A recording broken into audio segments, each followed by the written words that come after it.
لوگ بدتی کہہ کے، قبر پرست کہہ کے، بڑا کچھ کہہ کے تانے نہیں دیتے، انہیں الزامات نہیں لگتے؟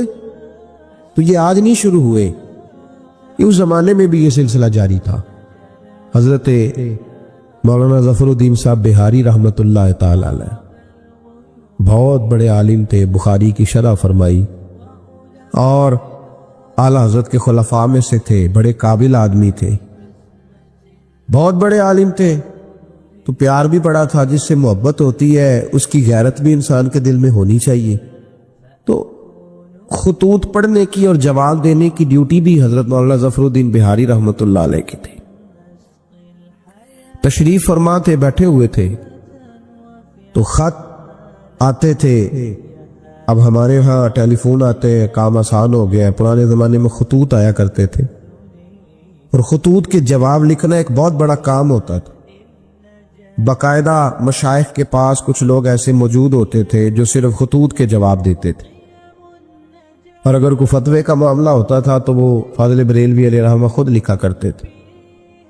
تو خط کچھ آئے، مولانا ظفر الدین بہاری رحمۃ اللہ علیہ پڑھنے لگے، سنانے لگے، جواب اعلیٰ حضرت فرمانے لگے، وہ لکھنے لگے۔ تو ان خطوط کے اندر 2-3 خطوط ایسے بھی آئے جس میں لوگوں نے اعلیٰ حضرت کو گالیاں لکھی ہوئی تھی، معاذ بڑے سخت جملے کہے تھے، اور ایسی باتیں کہی تھیں کہ جو وہ پڑھتے گئے تو انہیں جلال آتا گیا۔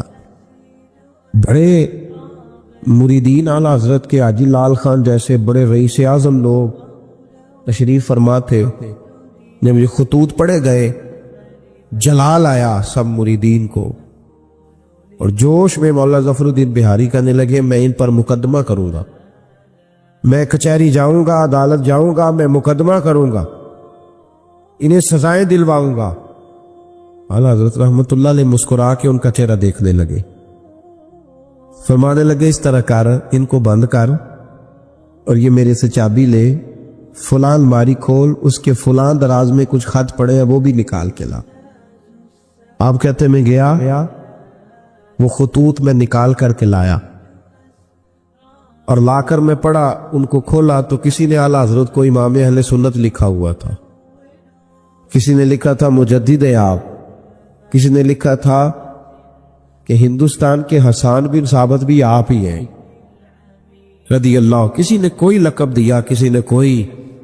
اعلیٰ حضرت فرمانے لگے ظفر الدین اس طرح کر یار، انہوں نے میری تعریفیں کی ہیں، پہلے انہیں جائیدادیں بانٹنا، تو پھر تنقید کرنے والے پہ مقدمہ بھی کر لینا، انہیں پہلے جائیدادیں بانٹنا، ان کے لیے انعام کا اعلان کر۔ اور پھر بڑا خوبصورت اور قیمتی جملہ جو صوفیاء کی روحانی تربیت کے لیے بڑا قیمتی ہے، بڑا خوبصورت جملہ کہا۔ آپ فرمانے لگے مجھے بتاؤ تو صحیح، میرا ان کے ساتھ ذاتی جھگڑا کیا ہے؟ یہ جو مجھے گالیاں دیتے ہیں، میرا جھگڑا کیا ہے ان کے ساتھ؟ کوئی زمین کا میرا ان کے ساتھ لین دین کا معاملہ؟ کیا جھگڑا ہے؟ جھگڑا یہ ہے کہ یہ کہتے ہیں جیسا علم نبی پاک کو ہے ویسا جانوروں پاگلوں سب کو ہے، تو میں انہیں کہتا ہوں تم کفر بکتے ہو۔ یہ کہتے ہیں لاٹھی تو فائدہ دیتی ہے، محمد اور علی تو اتنا فائدہ بھی نہیں دیتے ہیں، تو میں انہیں کہتا ہوں تم کفر بکتے ہو۔ یہ کہتے ہیں اللہ جھوٹ بول سکتا ہے معاذ اللہ، تو میں کہتا ہوں تم کفر بکتے ہو۔ یہ کہتے ہیں حضور کے بعد بھی کوئی نبی آئے تو ختم نبوت میں فرق نہیں پڑتا، تو میں کہتا ہوں تم کفر بکتے ہو۔ یہ کہتے ہیں گدھے بیل کا خیال آئے تو نماز نہیں ٹوٹتی، نبی پاک کا آ جائے تو ٹوٹ جاتی ہے۔ تو فرمایا میں انہیں کہتا ہوں میرا ان کے ساتھ جھگڑا کیا ہے؟ یہ بس جھگڑا ہے۔ فرمایا چل ظفر الدین انہیں مجھے گالیاں نکالنے دے، جب تک مجھے گالیاں لکھتے رہیں گے میرے نبی کی توہین میں تو کوئی جملہ نہیں نہ لکھیں گے، لکھنے دے مجھے گالیاں۔ جے کر یار دے نام دا ملے بیڑا، چولی پا لئیے پنجے سٹیے نا، تو یہ کر یار دے نام دی ملے سولی، چوٹا چوٹ لئیے پیشا ہٹی۔ ہمارے بزرگوں نے ہمیں سکھایا ہے ملامت نفع کی چیز ہے۔ جب آپ حق بات کہتے ہیں تو بہت سارے لوگ ایسے ہوتے ہیں جن کو وہ بات اچھی نہیں لگتی، اپنی طبیعت کے اندر یہ تازگی پیدا کریں۔ درس یہ ہے آج کا کہ یہ تازگی اپنی طبیعت میں پیدا کریں، اور بڑی جلدی پریشان ہو کے بکھر جانا، بلکہ کچھ ساتھی بکھرتے ہیں، کچھ بکھرتے ہیں، بالکل بکھر جاتے. آپ بکھرے نہیں. اگر کوئی شخص 2 منٹ کے لیے کہہ ہی دیتا ہے کہ پتہ ہے مجھے تو پہلے کیا تھا، آج تو نے وہاں جا کے داڑھی رکھ لی ہے، تو اس سے آپ کی داڑھی کا ثواب بڑھ جائے گا، کم نہیں ہوگا. اس سے آپ کا اجر اسے بڑھے گا، آپ کو فائدہ زیادہ ہوگا. جتنی نیکی دقت کے ساتھ ہوتی ہے اتنا اللہ اجر زیادہ عطا فرماتا ہے. تو آپ بڑی جلدی پریشان نہ ہوا کریں، بڑی جلدی آپ جو ہے وہ اس طرف توجہ نہ کیا کریں کہ یہ مجھے فلاں آدمی یہ کہہ رہا ہے تو اب کیا بنے گا، کس طرح کر کے یہ سلسلہ چلے گا. یہ ہمارے بزرگوں نے، ہمارے مشائخ نے، ہماری تربیت کرنے والوں نے یہ اسباق ہمیں پڑھائے کہ اس سے فائدہ ہوتا ہو، اس سے نفع ہوتا ہے. بہت سارے لوگ کہتے ہیں میں نے داڑھی رکھ لی تو میرے اندر بڑی کمی ہے، تو لوگ کہیں گے، بہت سارے لوگ تانا دیتے ہیں داڑھی رکھ کے تو اس طرح کرتا ہے. تو بھائی بات یہ ہے کہ داڑھی رکھنے کے بعد معصوم کون ہو جاتا ہے؟ یہ کس نے فتویٰ دیا ہے کہ جو رکھ لے وہ معصوم ہے، اب اس سے غلطی نہیں ہوگی؟ تو گناہ چھوڑنے کی کوشش کرنی چاہیے. بلکہ میرا تو نظریہ یہ ہے کہ داڑھی بہت سارے گناہوں سے بچا لیتی ہے بندے کو، بہت ساری گناہوں سے داڑھی بندے کو یہ محفوظ کر لیتی ہے. یہ چیزیں آپ کو بچائیں گی، آپ کا تعارف بڑھ جائے گا، آپ کے لیے لوگ اچھے جملے کہنے لگ جائیں گے، خیر کا فکر آپ کے لیے ادا کیا جائے گا. اس لیے نیکی کے رستے میں جب کوئی آدمی کوئی کسی جگہ پہ کسی شخص کو برا کہے، پھر ایک اور سوال ہے، اس کا جواب بھی بڑا ضروری ہے. کہتے ہیں جب میں برا تھا مجھے کوئی تنگ نہیں کرتا تھا، کسی کی طاقت نہیں ہوتی تھی، اب میں